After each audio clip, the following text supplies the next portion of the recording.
Hey everyone, this is the Infatuasian podcast. Thank you so much for tuning in. We have a little bit of a different show for you today. We have a Reverend with us. Okay, wait. Don't hit skip just yet. Give us a chance.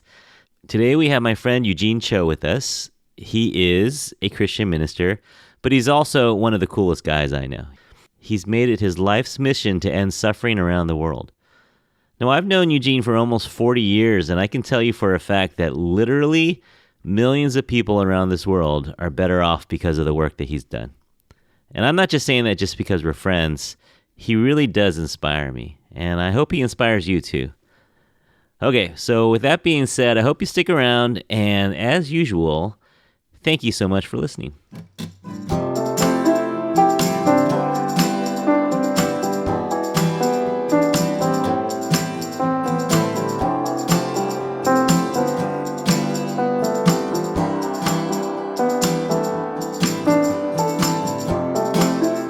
Hey everyone, how's it going? Welcome back to the podcast. I am super looking forward to today's show because I get to speak to Eugene Cho.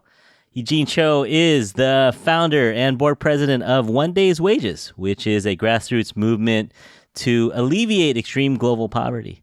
He's also, for the last 4 years, been president and CEO of Bread for the World, a Washington, D.C. organization that advocates for policy changes to end world hunger. He's also written 3 books. He's also spoken all around the world. But more importantly to me, he is one of my oldest friends, all the way back to middle school. And when I say oldest, I mean pretty old. So welcome to the show, Reverend Eugene Cho. Hey, Eugene, what's up? Hey, Curtis. Wow, man, you just took us back many, many, many years and you Like dated both of 40 us. years. Yeah, that's right. I just got a notice that we're celebrating the 35th high school reunion. Yeah, yeah, But when you mentioned 4 decades, wow, that is crazy. yeah. There's people that you don't talk to that often. And, we don't speak that often. But there's people that you still feel close to, even though the frequency isn't there. I think maybe it's the shared history, because there's some moments that we've shared that maybe only 1 or 2 other people were there, and there's things that we've gone through together, even though, we've, in the last 4 decades, we haven't spoken a lot, but for some reason, there's people that you still feel close to. That's pretty cool, right? No, absolutely. And I share that exact same sentiment. And maybe I'm a little lazy. I haven't always been good staying in touch with friends from middle school or high school, but you are one of the handful of folks. Not only do I feel a sense of kindred spirit to, but I just have always had a level of respect. And I'm not just saying this because I'm on your podcast, but Oh, man. I genuinely do feel that way. And I'm grateful that in the last few years, we've had a chance to break bread together. A little And bit, yeah, a little uh, bit. Yeah, no, thanks a lot. Yeah, see, this is my excuse I had to get you on the podcast just so we can talk for an hour. That's really a selfish dream for me to speak with you. You calling in from Seattle today? I am. I just landed from a trip to Korea. I was Oh, there to celebrate my 27th anniversary with my wife. And uh-huh. so, for the time being, I'm calling from Seattle, heading off to DC in a couple of days. All right. And actually, so I had this whole joke planned out. I was going to ask you how your Seattle Seahawks did this year, but it backfired on me because I was going to rub it in your face that the San Francisco 49ers were Super Bowl champs, but alas, it's my fault. I think I jinxed it by having this Oh great. man. Eh, Well, you know what? I had a feeling you were going to bring it up. I had a feeling.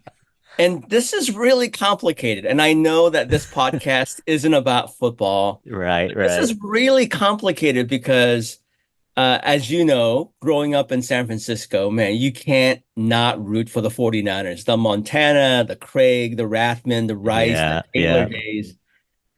And so when I moved up to Seattle, and I've lived here now for 27 years, it was easy to cheer for both teams Right? until they brought the Seahawks from the AFC into Mm-hmm. the NFC, into the Yeah. West. And that's where some loyalties were tested. And so I just want to go on the record to say that if it's not the Seahawks, I always root for the 49ers. And Fair so enough. Yeah. I am still recovering from last year's That was debacle. yeah. Oh, You had a hard year. UW also national championship game. oh, this feels like a sports counseling podcast. Yeah, we'll do an Yeah, intervention. Oh man, but hey, yeah, we also like to greet our guests in the Asian way. So, Eugene, have you eaten yet? I have eaten, and thank you for asking. And in the Korean translation, 밥 먹었어? Which is, as you know, it's such I've grown to realize what a powerful question that is. Mm-hmm. So thank you for asking. Well, yeah, and we'll talk a little bit more about poverty and hunger, and that's a big part of what you're doing. But yeah, so I'm glad you ate. I don't like guests on an empty stomach. So you're on what? So what kind of time? You're like 15 hours ahead of us, right? It is, I think, 7 a.m. Okay. In Korea time. So, All right. Well, good morning. Good morning. All right, so let's get into this a little bit. Audience out there, you might have to indulge us a little as we reminisce from the 80s. We might go back down memory lane a little bit. So I think I got this right. You came from South Korea when you were about 6 years old? yep, that's right. And parents, well, I heard your dad was actually born in what's now North Korea. That's right. It's not an uncommon story. It's actually somewhat common, right? Because back then there were people that were populated throughout the entire peninsula. Uh-huh. And when people ask my father, who's still alive, he's 88 years old, when Mm, they ask him, where are you from? He always just says Korea. mm, And then when they ask him north or south, it takes him a few seconds to understand mm, question that they're asking because in his mind, there was only one Korea when he was born. And he was born in a small little village outside of a city called Pyongyang, which is uh-huh, now the uh-huh. capital city of North Korea. So Right. it is part of our family story and a common story. And they decided to immigrate. Common story where they had struggled and suffered through tumultuous ordeals, including war, hunger, and they just wanted more opportunities for their three sons. I'm the youngest of three sons. Mm-hmm.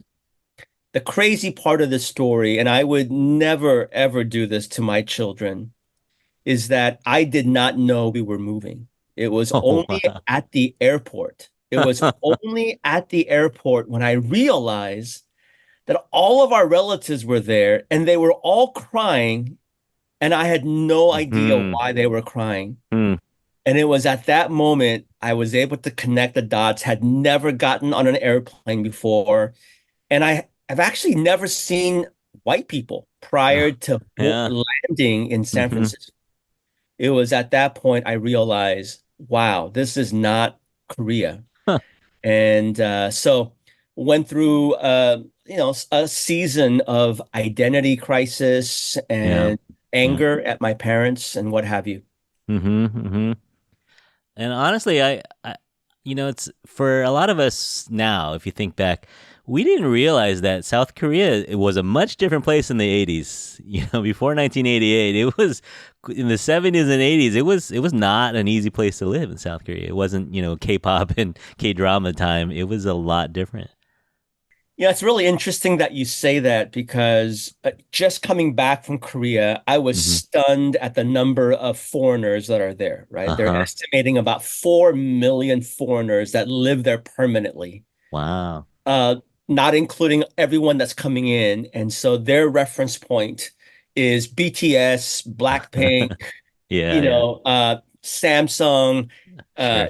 Hyundai, as in 2024, and not the Hyundais that were ridiculed as the worst car ever built by humanity. But if you Uh-huh. go back further, I mean, from a humanitarian development perspective, some of the most well-known humanitarian organizations in the world, in the country, were started in Korea Huh. in response to just devastating hunger, poverty, humanitarian crises. Wow. And so it's a humbling, sobering reminder, but I'm also tremendously proud. Yeah.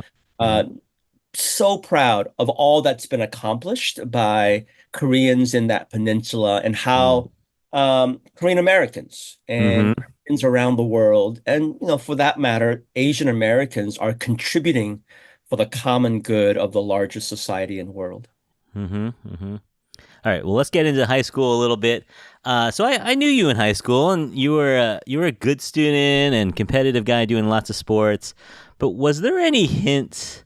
Like, if I told you, if I could get a time machine and crystal ball and go back to, 1989, 1988, and if I were to tell you that you would start a multi-million dollar grassroots organization, that you would be president and CEO of Washington, D.C. advocacy group, would you have believed me back in 1988? Was there any hint that this could be your future? It's a great question, and I think the honest answer is no. Um, and I think part of it is because, and it's not so much a lack of confidence. I don't know what life was like for you back then, but I think for me it was a lack of imagination. Yeah.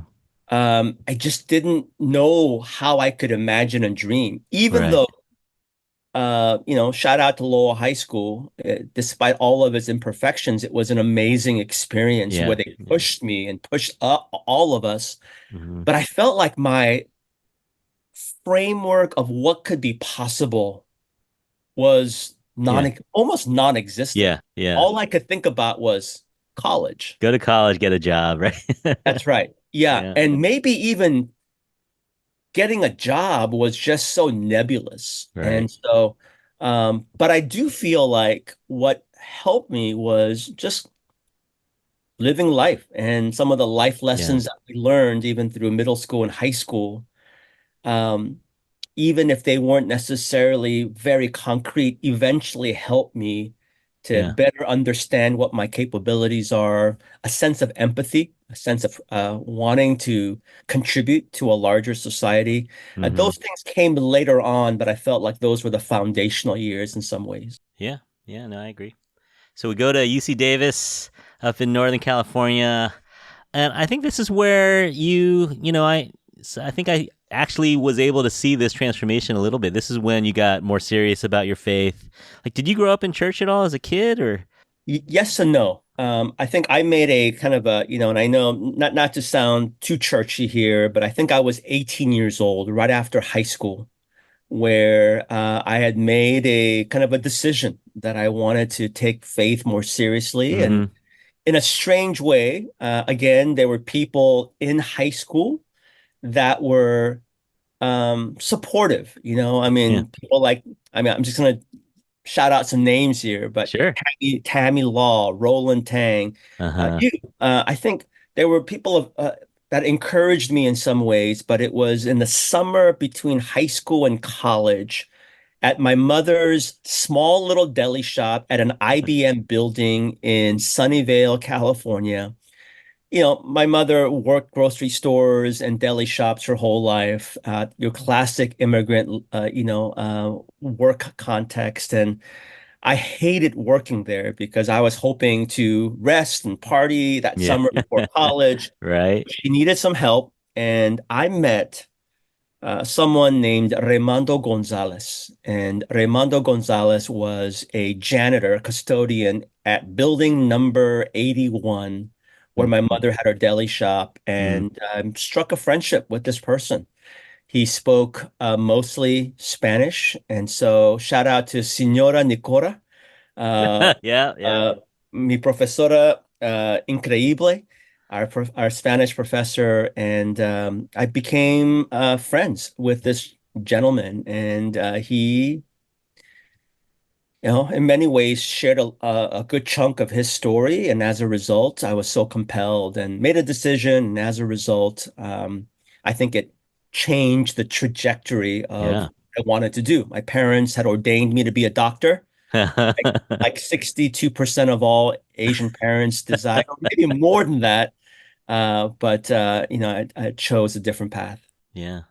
Actually, I don't remember where we were, but I still remember vaguely the day. It was our third year in college, so it had to be like 1992 or something. And you said, hey, I'm leaving. I'm going to graduate early from UC Davis, degree in psychology, and I'm going to go to Princeton Theological Seminary. And I was a little taken aback. I was like, wait, what? You're going to go to, first of all, going to go to East Coast, and second of all, going to go to seminary. And I was like, well, where is this coming from, and where is this leading? Was that a huge decision, or was it a little bit impulsive, or what happened with that decision? I don't think it was impulsive. I think in many ways I felt like, yeah, wow, this is really interesting. I mean, lots of thoughts are coming through my head right now, but I think our high school years were when we were friends, and I would say even though we may not have been the closest of closest friends, but I felt like you and a couple others were folks that really helped me through high school. And in many ways, and again, I say this not to sound overly sentimental, but you helped me more than you can probably imagine. Oh, Um, there were ways that you encouraged me through some of my struggles of identity, of loneliness, of insecurity, of shyness. I think all of us go through our own personal battles in sure. ways Yeah. that other people might not know. Mm-hmm. But I went through some stuff in high school, and I always looked to you and a couple other people. And one of the highlights for me in high school was a camping trip with you, myself, Jason, and Yeah. Ducky. I don't know if you Right. remember this. Right. Oh, Um, I got pictures. Don't worry. okay, okay. And so we go to college, and I think college did something that it typically does, is that it allows for more imagination and different paths and so forth. And so while you and I were always connected, we had different circles of friends and what have you. And I think the reason why we were connected was I double majored. And I think if I'm not mistaken, you were also Yeah. studying theater. Yeah. So we were in a couple classes together. And so I was hoping to graduate with a double degree, but ended up graduating early. But I think it was sometime in my second year in college when I had this sort of revelation or conviction that I Mm. wanted to become a minister, a Uh-huh. pastor, Yeah. and not quite knowing all that that would entail. And I didn't quite understand what the next 10, 20, 30 years could look like. Sure. But I was given some guidance by someone to say, hey, I want to recommend that you go to Princeton Theological Seminary.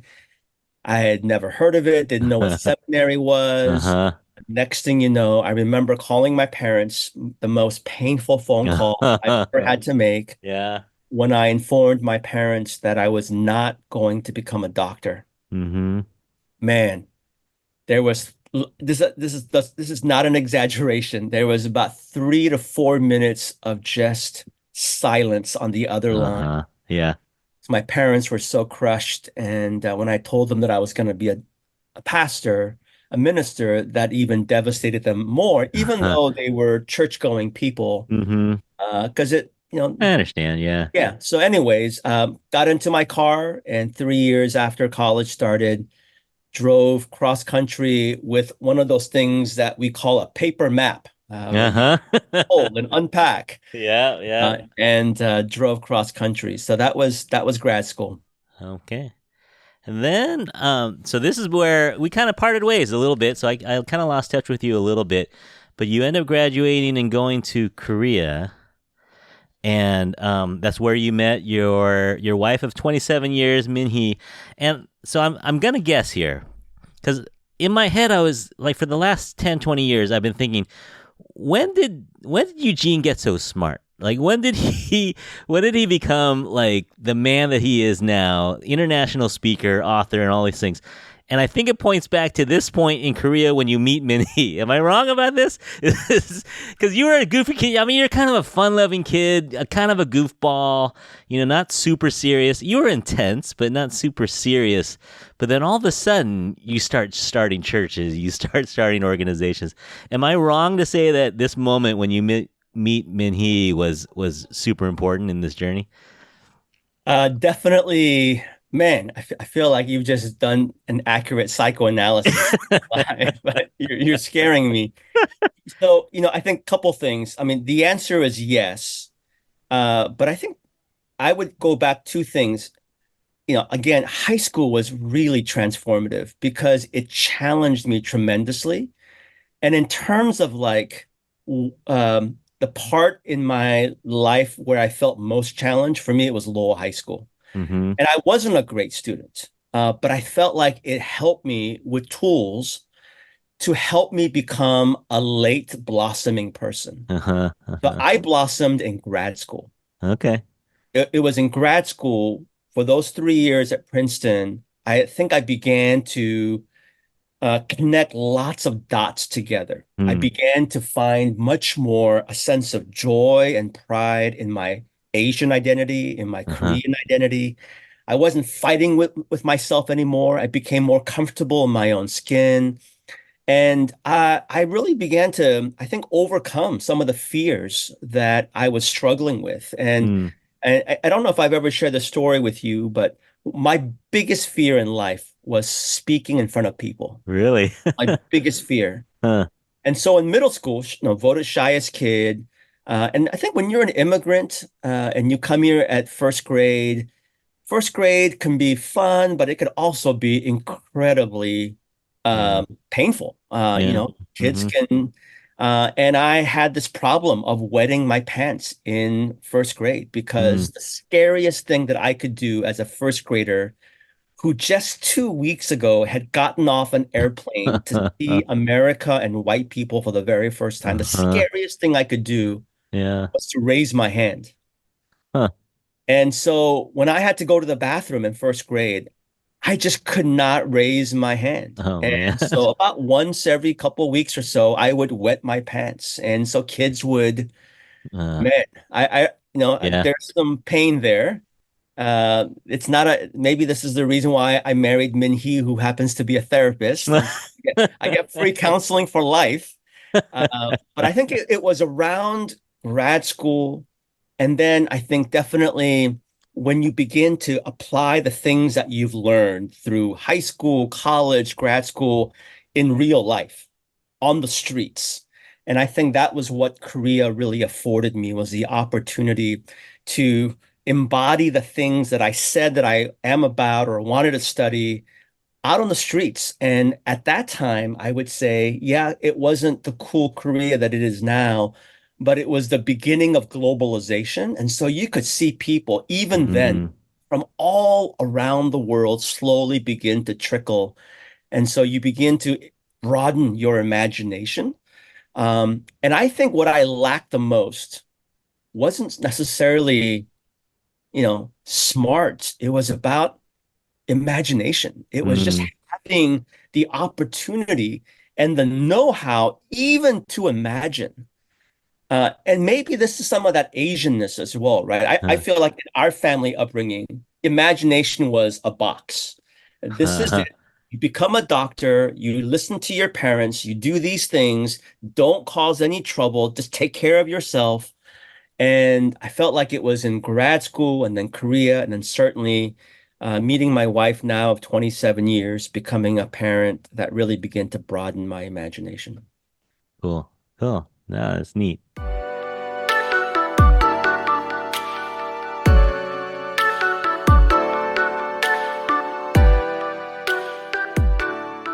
And then you come to Seattle, and I think you started a Korean church there with Minhee.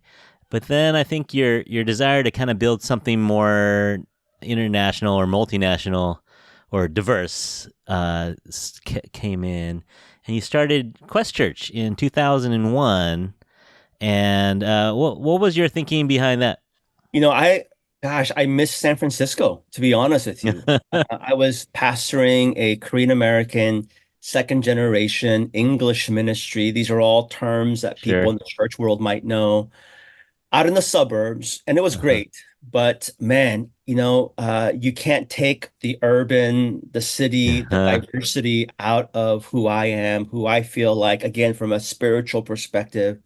how I feel like God shaped me. And so after 3 years, my wife and I decided to move into the city in Seattle to plant this multi-ethnic church.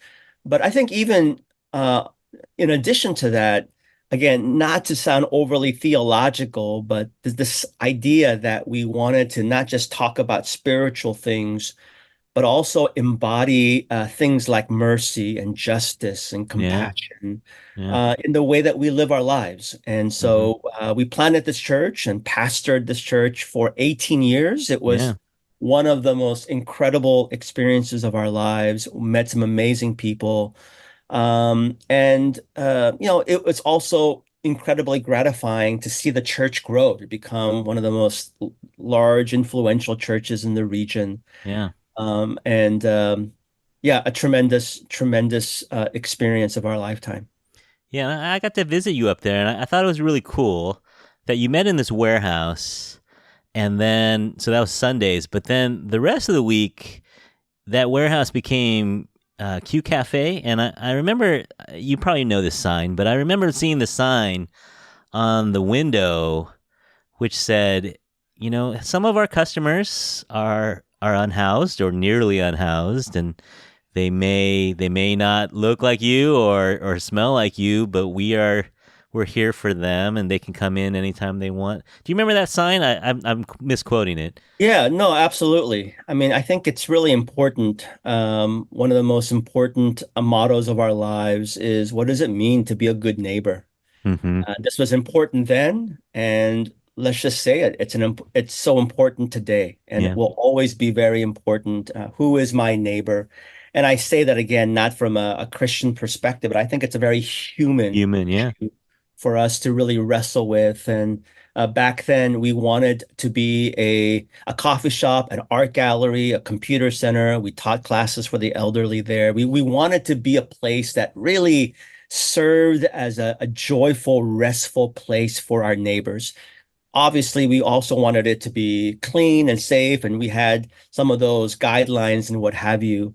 But we wanted to make sure that people that were willing to abide by some of the simple rules that we had would be able to be welcomed into this place. And so Q Cafe was an amazing uh, uh, not only was it an amazing place, but I enjoyed working there myself as a barista on Friday mornings, made the best lattes in Seattle. I will go to the grave saying that. And then we were one of three all ages music venues in Huh. Seattle. Huh. So we were able to host some incredible musicians, both local, some national, some became so big, unfortunately, they won't return my any of my texts anymore. But you know, Again, just learned a lot about what it means to not just be for yourself, Yeah. but to also build relationships with those around you. Yeah. Yeah. So you can fill in the gaps here on this story. So around 2006, you end up going to Myanmar, and I know you've told this story a million times, but for my audience, so what did this trip mean for you? What did this trip do to you when you went to Myanmar in 2006?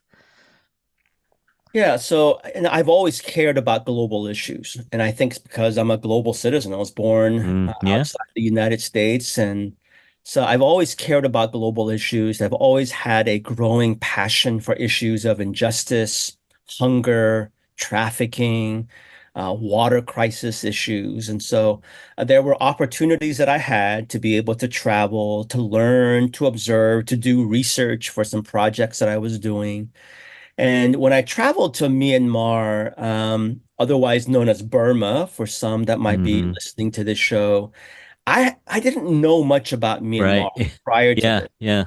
And to be honest, it sounds weird, but really the main reason why I had heard something about Myanmar or Burma was through a U2 song. They wrote a song called Walk On. It was a tribute song to a leader in Myanmar at that Mm-hmm. time named Aung San Suu Kyi, who Mm-hmm. recently has gotten into some trouble. But that was really when I began to learn about the situation, the Yeah. humanitarian crisis. There was a Yeah. genocide going on Mm-hmm. Mm-hmm. where certain ethnic minority groups were being killed. And so I went to travel to Myanmar to do some research. We went to Thailand, crossed the river at Mae Sot into Myanmar. And, it's kind of a long story. I'm going to try to condense it as much as I can. But I visited a village that did not have a name because villages back then were given numbers because they were moving around Oh, wow. constantly, Wow. fleeing away from the military oppression. And so we were visiting a particular village, and I had a chance to visit a makeshift classroom in the jungles. So imagine like 12 to 14 chairs and tables that are not matching, that are very old. There's a overly used greenish scarred chalkboard on the side. And this was a classroom for first to fifth graders. And I walked into this classroom and I was instantaneously drawn to one of the most violent, heinous photo I've ever seen. Hmm. It was a collage of photos all taped together into one larger poster. And I still remember it vividly because it was so inappropriate for a classroom. Huh. It was a collage of photos of men, women, and children with missing body parts and Hmm. blood oozing out of them. Huh. And it was on the chalkboard for a classroom of first to fifth Huh. graders. Fast forward, my host in his imperfect English says, Reverend Cho, come here, come here. He asks me to come closer to this poster, which is not something I Yeah. wanted to do, but Yeah. not wanting to offend him. He gets onto his knees. He points to the bottom row of this collage of photos. There are these metallic greenish contraptions, and he says, these landmines. We must teach children avoid landmines. Huh. Man, that was a sobering reminder about pain, suffering that sometimes we just don't know about that happens around the world. Mm-hmm. And I remember later that day speaking to one of the leaders in the village when I asked him what's challenging. One of the things that he said, again in his imperfect English, was paying teachers' salaries hard. And so I was really curious. So I said, Mm-hmm. well, how much are their salaries? He sticks out four fingers and says, $40. So in my mind, I just would have assumed, and I said per day, which is looking back, such a Uh-huh. ridiculous response. Right. Right. He laughs and then he says, no. And I said, I'm sorry. Did you mean $40 a week? He laughs again, shakes his head. And I'm like, wow, $40 a month. Mm-hmm. Except he shakes his head again. Mm-hmm. Their salaries back then were $40 US per year. Huh. So that story really broke me Yeah. Yeah. because again, even as someone that wants to be aware of things, I just don't think we're aware of the disparity, the Yeah. pain, the injustice that exists in our world. And so I came back and shared that story with Minhee and our kids and just wondered, what could we do? Um, Mm-hmm. and maybe your conversation is leading us towards that way, but that was the Yep. birth of One Day's Wages. Yep. Yep. So, one day's wages. You started it a couple years later, so did a little groundwork, and you said this is gonna go, or I'm gonna die trying. It seemed like you were willing to give up whatever salary you had for a year to get to seed this thing, to get this thing started. And so the name One Day's Wages, you were asking people to give up one 365th of our salary. And what made you go there? Where did that come from? You know, um, I think it's the idea that what might seem so small for us has Mm, a dramatic impact in another part of the world. The World Bank defines a term called extreme poverty. And extreme poverty, when One Day's Wages was started, was $1.25 a day, 5 quarters. mm, mm, That approximately 2 billion people in the world made approximate or survived on less than 5 quarters a day. It's uh, now $2.15 today in today's world. mm, But it's the idea that what we give, the little that we give, our 1 day's wages. And so we had some developers create a calculator where you can Uh-huh. input your salary and it tells you what your 1 day's wages is. Uh-huh.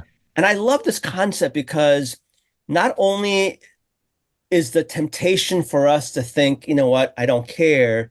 I think there's actually another dangerous temptation, and we somehow kind of abdicate the responsibility of helping contribute to a healthier world to billionaires, rock stars, and celebrities. Mm-hmm. And Mm-hmm. the whole mentality behind 1 day's wages is you, me, us, and them. Like we can all do Yeah. something Yeah. together.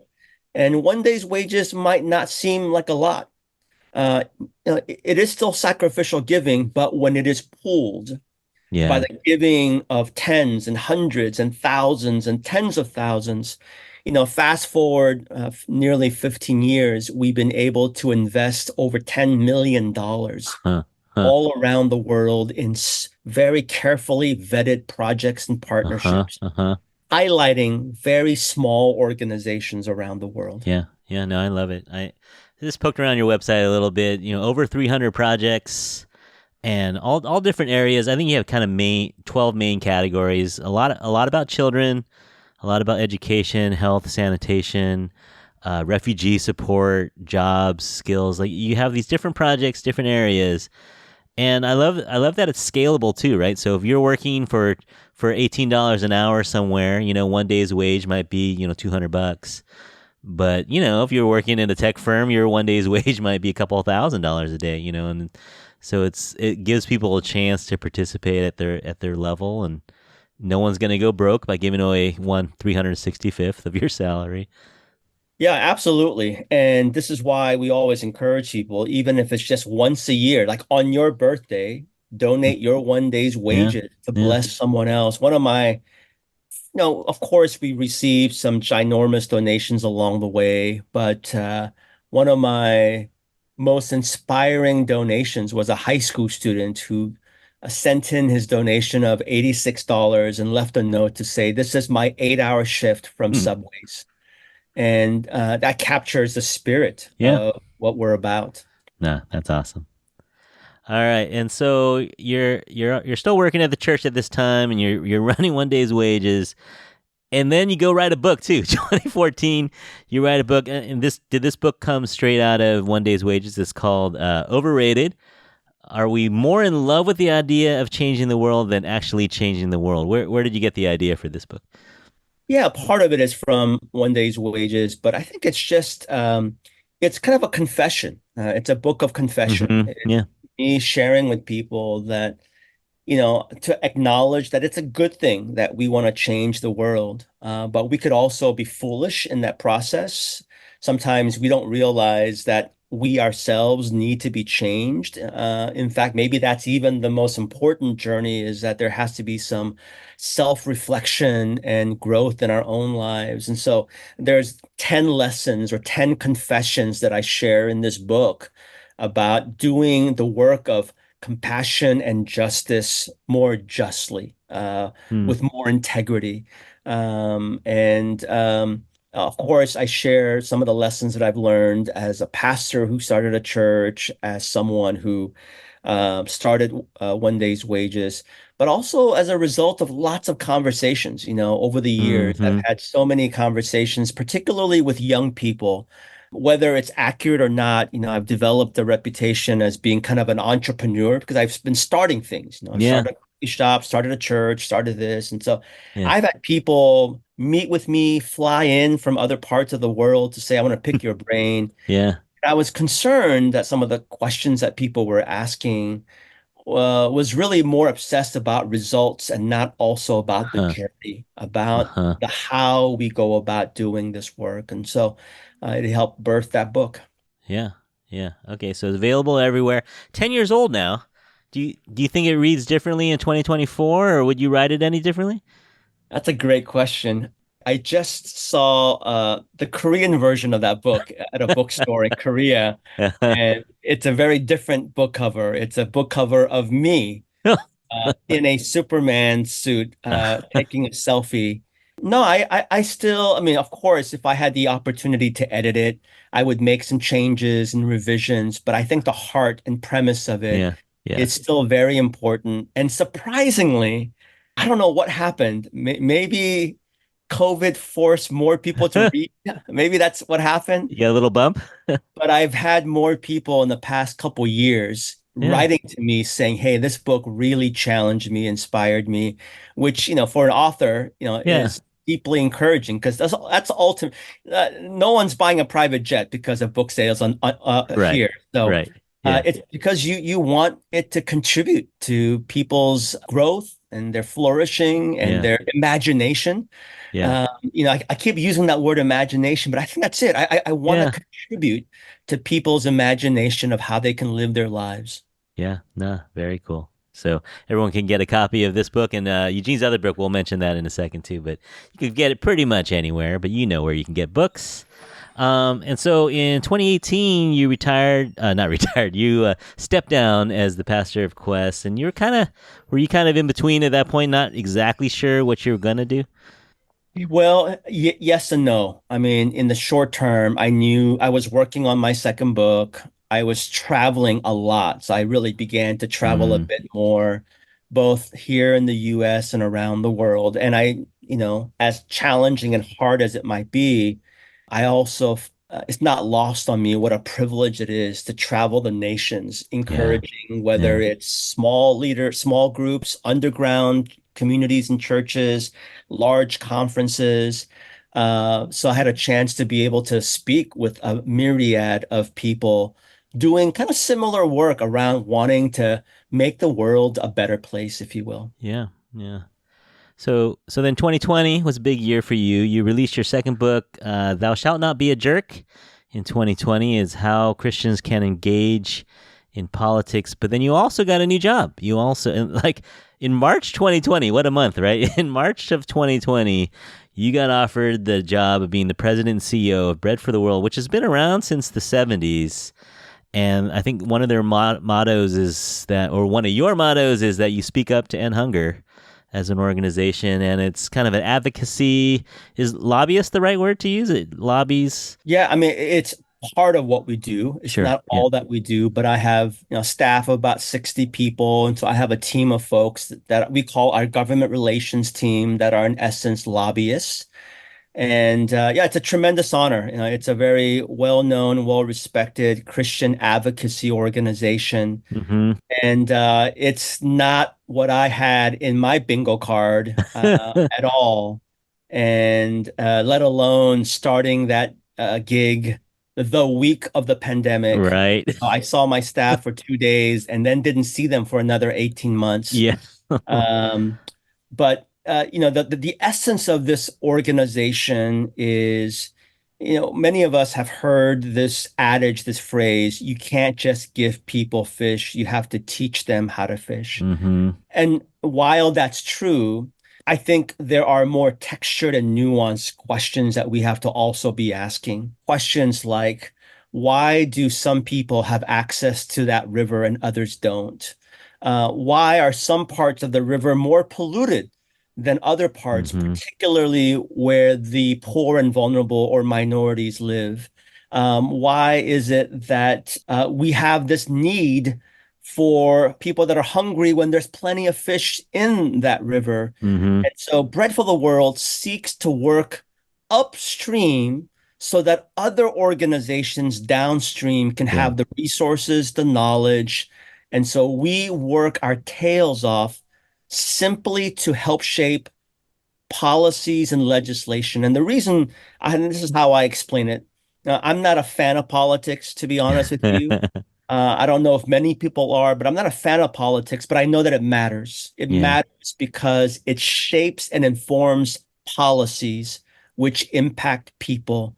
And more often than not, people that are not often at the tables where decisions are being Yeah. made. Yeah. Yeah. And having been in this role now for nearly 5 years, you learn how much money is spent lobbying around this country. Mm-hmm. And in a culture or a process where the powerful and the wealthy are heard, Bread for the World is asking who is going to help elevate and dignify, humanize our neighbors, people that we know, Yeah. maybe in our own families, in our own churches, in our own neighborhoods, and certainly around the world. Right now, where 45 million children around the world struggle with what scientists or nutritionists call wasting, which is the dangerous Mm. form of health where their body is withering away. Yeah. And what I think is painful in all of this is that we know how to make a difference. We We have the have food. solutions. Yeah. We have the food, we have solutions, we have the sciences. We just lack the will and the will for nations to do their part. And so I'm grateful that individuals can do their part, that companies can do their part, that schools are doing their part, that churches are doing their part. But we also demand our government and our elected leaders to also do Yeah. their part as well, both in addressing domestic hunger and global hunger as well. Yeah. No, I mean, you're all around the world. Do you know the breakdown of like U.S. programs versus international programs? In terms of bread for the world, Yeah. Yeah. yeah, I mean, so in theory, we do both, right? And Right. 50-50, we invest our energy and resources in both. But oftentimes you have to understand the context of the world that we live in. And so Mm-hmm. right now, we are working on both. And this might sound a little wonky, but right now there is an incredibly important US legislation called the Farm Bill. And the Mm. Farm Bill gets reauthorized every 5 years here in the United Mm. States.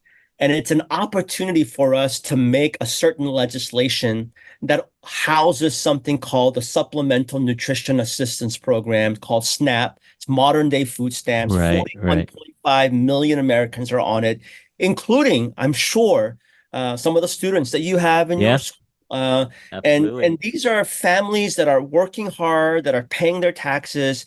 But let's just be honest. I mean, for my wife and I, we're privileged. We know that. We go to a grocery store. We will complain about the price of rice and eggs and tofu, but if we want it, we get it Right. because we can. Yeah. With inflation the way that it is, prices have gone up tremendously.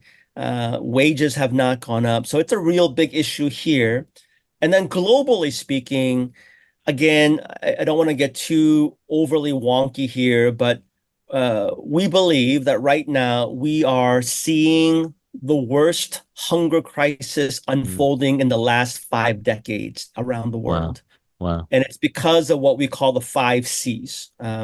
People are still reeling from COVID. I know US has mostly recovered and we've moved on, whether people like it or not, but there are still food systems around the world that are still recovering from all that disruption. So COVID, climate change, is a real Mm. thing. It's not meant to be a political statement, but when you've got Yeah. Yeah. 70% of Africa's basically fed by smallholder farmers, of which 70% happen to be women, it's a huge issue. So climate change conflict. We know that the Yeah. war, not just in the Middle East, the war in Ukraine, Russia. I had no idea that Ukraine, Russia produced 30.5% of the global wheat supplies. Huh. And so when a war broke out, man, it completely disrupted food systems, especially for nations that depended 100% of their wheat supplies in that Wow. region. Wow. Food prices skyrocketed two, threefold. The fourth one happens to be rising costs. So inflation. Some communities, even before the pandemic, it was estimated that some of the more vulnerable communities around the world spent about 40 to 45% of their income on food. Huh. So imagine if food prices go up 100% or 200%, it Wow. Yeah. becomes like life and death. And the last C is the issue of corruption. I wish people talked about it a bit more, but it is Mm-hmm. still an issue. And so sometimes food's stolen, sometimes it's not going to where it's intended to go. Yeah. But Yeah. all five of those things are contributing to a major hunger crisis around the world. Hmm. So what can I do for you? What can these listeners do when they hear these? There's a couple options, I'm sure. I, man, thank you for asking that question.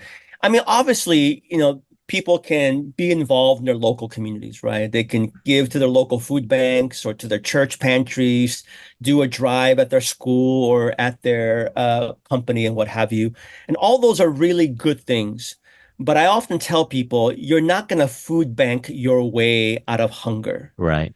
You're not going to humanitarian your way out of a global hunger crisis. Mm-hmm. In addition to those things, which I want to affirm and say good and kudos to, I would love for people to check out bread.org.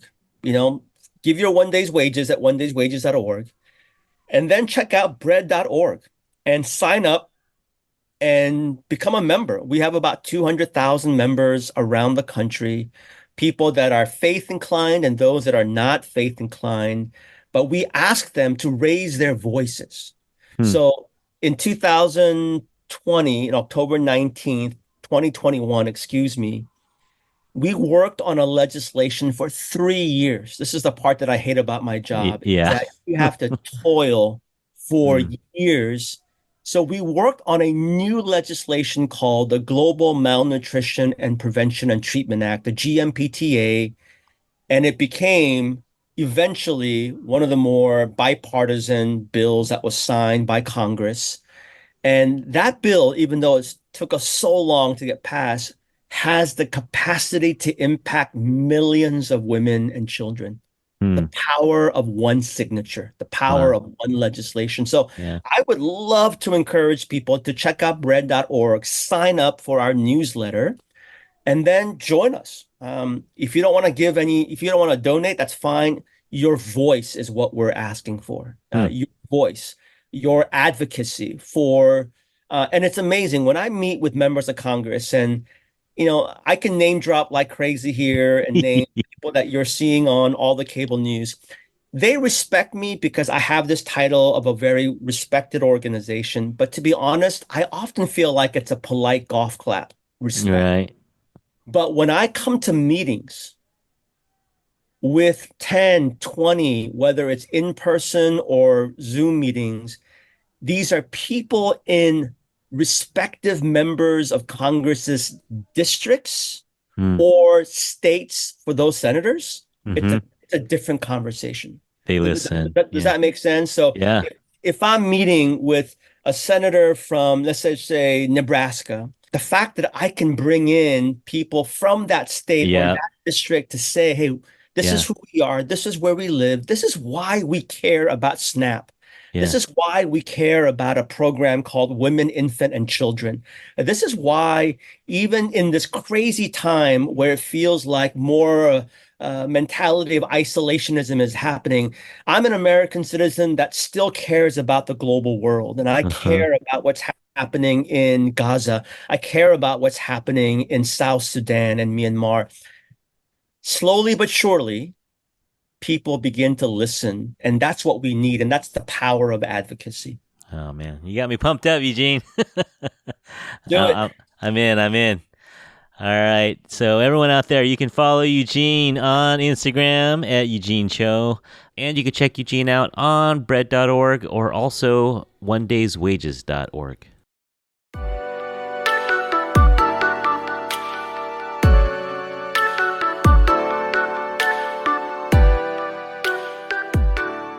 All right. You got time for a little lightning round? Let's do it. Okay. Just whatever comes to mind. Best thing about San Francisco? Golden Gate Park. Okay. Seattle? Wow. The topography, the mountains, the oceans, the lakes. And how about DC? Oh man, this is really tough. Uh, the monuments, Uh-huh. it is breathtaking, and Yeah. everyone should make a visit to DC. Yeah. No, actually, I'm gonna go there this summer, so I'll pick your brain on some things to see. Sounds good. Oh, And when you visit, if I'm in town, let's make sure we connect. absolutely. Well, you know where to find me too. Whenever you visit your parents, come on through. You let me know. Let me know. What's your go-to order at a Korean restaurant? Wow. I love the kalbi and sundubu combo. I Ah, know I'm cheating, but I'm going uh-huh. for the combo meal. You gotta go combo. Gotta go combo. Yeah. All right. Which would you rather catch a 16-pound bass or dunk a basketball? Man, you have done your I research. know you a little bit. Yeah, I know you a These are little bit. hard things. Uh, it's got to be dunk the basketball. Yeah, yeah, right. Got to As be dunk someone, the basketball. we're about the same height, so that is pretty much impossible. Okay.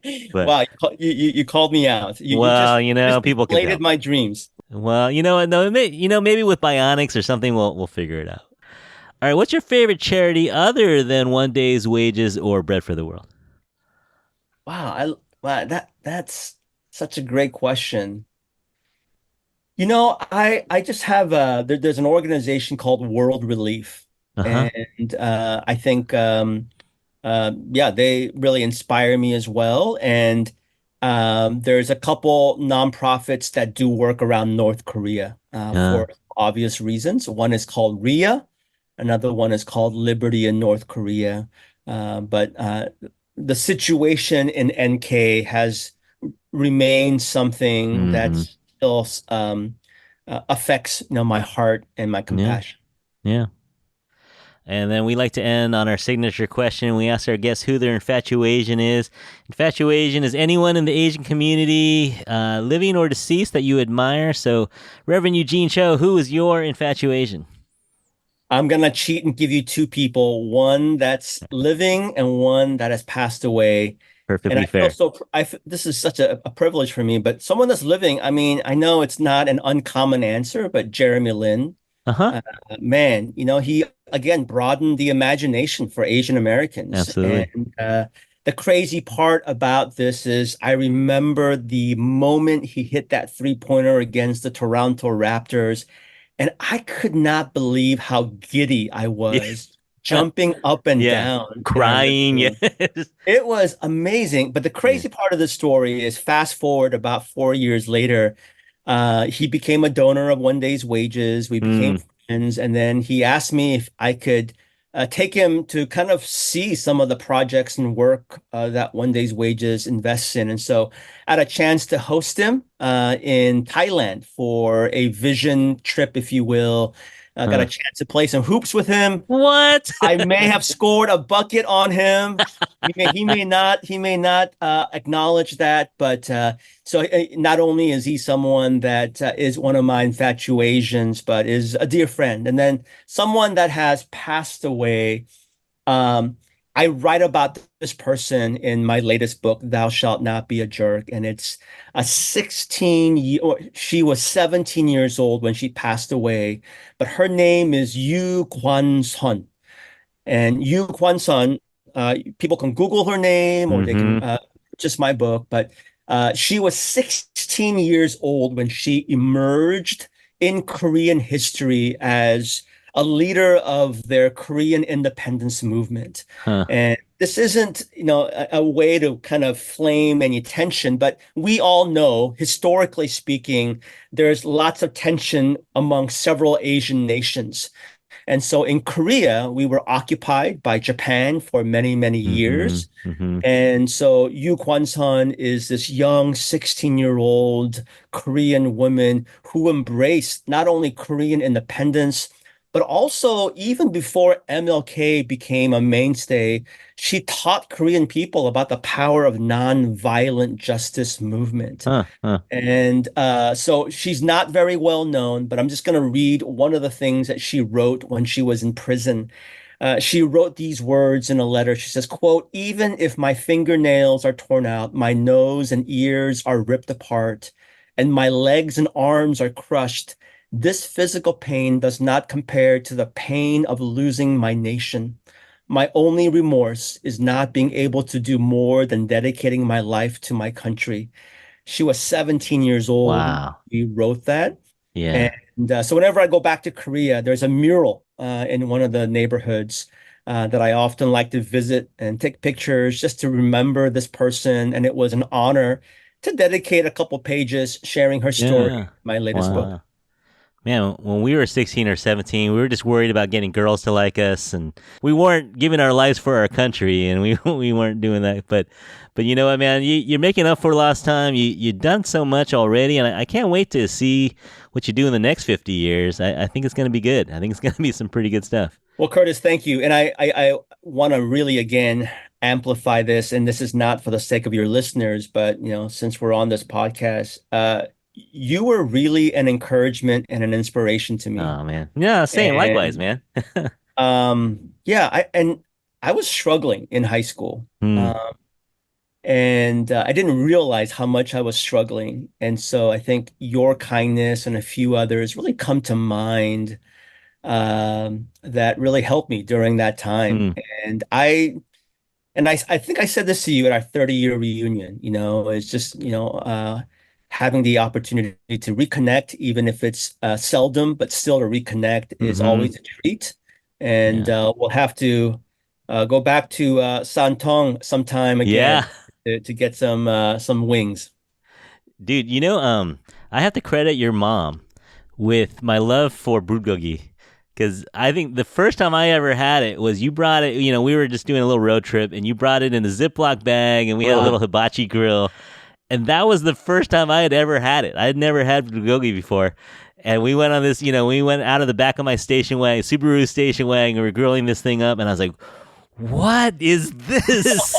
And it changed my life. Eugene, it changed my life, man. Oh man, I must tell this to my mother. Yeah, no, she did a good work on me, man. I ever since then I've been a fan of Korean barbecue. So Awesome. Awesome. yeah.